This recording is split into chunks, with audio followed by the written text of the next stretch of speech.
Guys, I think a lot of people think that when a software as a service project fails, it's because of code. It's because, I don't know, you didn't have a technical knowledge, or you didn't know how to develop a software as a service application. But with the pass of time, you realize that it has nothing to do with that. Okay? It doesn't have anything to do with the idea. It doesn't have anything to do with the technical development of the app itself. So in this video, I want to talk about what actually kills software as a service projects. And the reason I'm making this video is because I already failed 1,000 times, so I can really understand and I can explain why these projects fail. I have succeeded at some projects and I have failed at some projects. In both cases, I learned a lot. So I would recommend you to really stay until the end of this video, because it's literally the only way in which you can really understand, in which you will be able to understand what I'm going to explain you. If you're watching me for the first time, my name is Justo. I'm in the process of creating 12 apps in 1 year. I recently launched the 5th app, and now I'm about to launch the 6th one in 2 or 3 weeks. I created a system that lets me test applications in just a couple of weeks, so I can start really understanding if that's something aligned with the audience or completely not. So, what actually kills software as a service projects? And it's not code. If you already run a service doing 20k to 200k, this will either save you 12 months or confirm you're about to waste them. Okay, this is not only if you run a service, but this will help you a lot if you specifically run a service.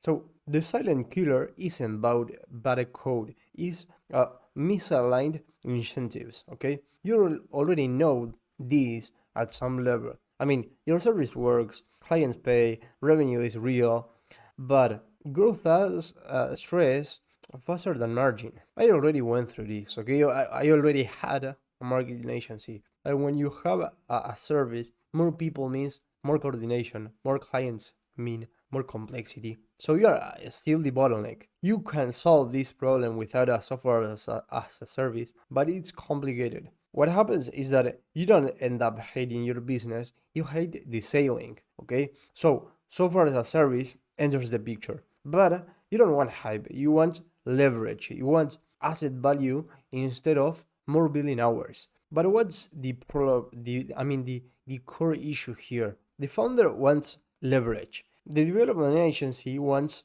billable scope, and the internal team wants stability. The contractor finally wants speed. Nobody owns the business model risk, so you own the downside. So actually, that's not a build problem, that's an incentive problem. Now, there are a couple of things that you probably want to avoid. First of all, don't start with features. If the first conversation is what should we build, what is stack, how long will it take, you're already off track, because features are surface area. Surface area increases burn rate. So your job is not to build a tool, because you're the one that understands the audience issue. The audience problem. You already understand the audience, and at the same time, you already know how to provide a solution because you are already making money. So your scenario and your case is completely different from a person that is starting out from scratch, okay?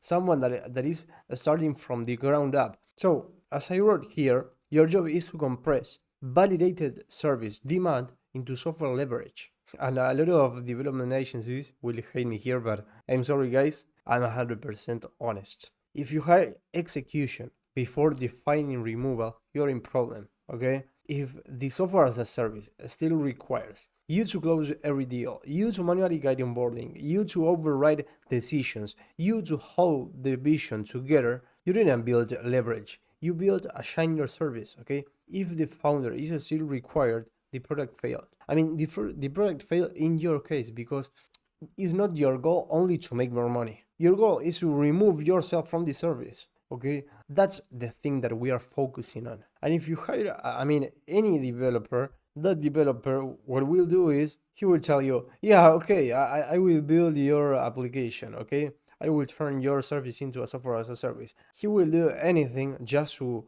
make more money, and you will end up with an application that is not aligned with you, something that you didn't want, and you will end up burning money. So by the way, if you really want to turn your service into a software as a service application with someone that can really understand your problem, the only thing that you need to do is go to the comment section and book a one-on-one call with me. I will review your business completely and I will develop your software as a service in just a couple of weeks so we can remove yourself from the service. Okay, number 3, don't treat software as a service as innovation. In your case, it's completely different, okay? In your case, software as a service is not creativity, it's compression. Your service already validated the market. Your software as a service should extract what is repeatable, not invent something new, okay? 0 to 1 is not a development agency, okay?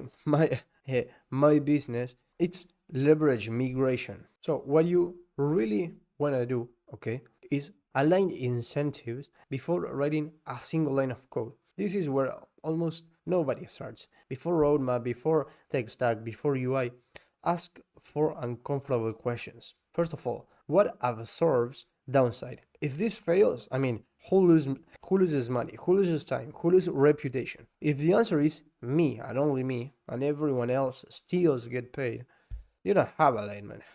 Real alignment means someone other you cares about the outcome, not just delivery. Also, what behavior does each party optimize for? Development agencies will hate me here, but they optimize for scalable changes.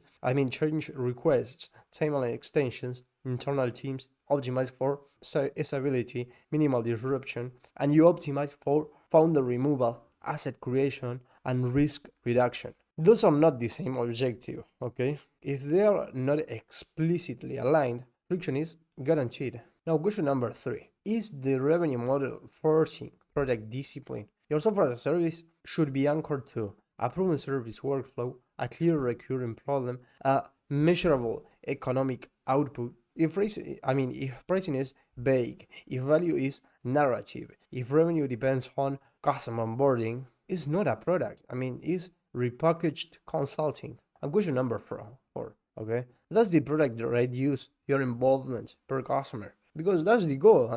That's the reason why we are doing this. If customer 50 requires the same founder energy as customer 5, you scale stress, not leverage. Founder removal is the KPI here, okay? It's like your activation metric, okay? Now, how can you do this? First of all, map repeatable friction inside your service. Not what sounds cool, not what competitors build, what you repeatedly design manually every week. On step 2, validate willingness to pay for the compressed version. Not likes, not compliments, not this is interesting. Would your existing clients pay for it, reduce time, uncertainty, or dependency? On step 3, define removal before roadmap.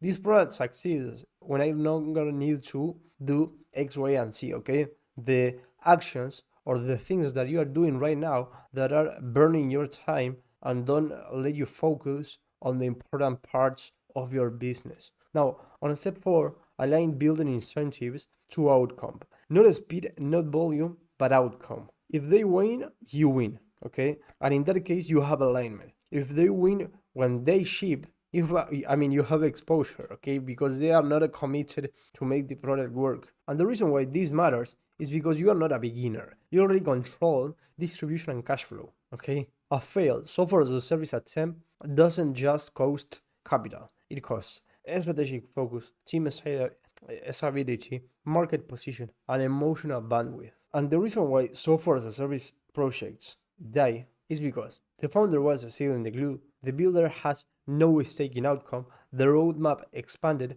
and the economic constraint was ignored. And what happens is that 6 months later, you are tired, the team is confused, revenue is flat, and you are back in service mode, slightly embarrassed. And that is the real sailing when you have a service. So what I want you to understand is that you are not building software as a service. You are migrating leverage, and that requires constraint clarity, incentive alignment, explicit founder removal, and rejection of surface area expansion. So I really hope this video helped you And if this helped you, you would also help me a lot if you subscribe to the channel and you hit the button, because in that way we keep growing this founders community more and more every day. If you want me to help you one-on-one building your app, there's only one thing that you need to do, and is go into the comment section and booking a one-on-one call with me. I hope to see you on the next video.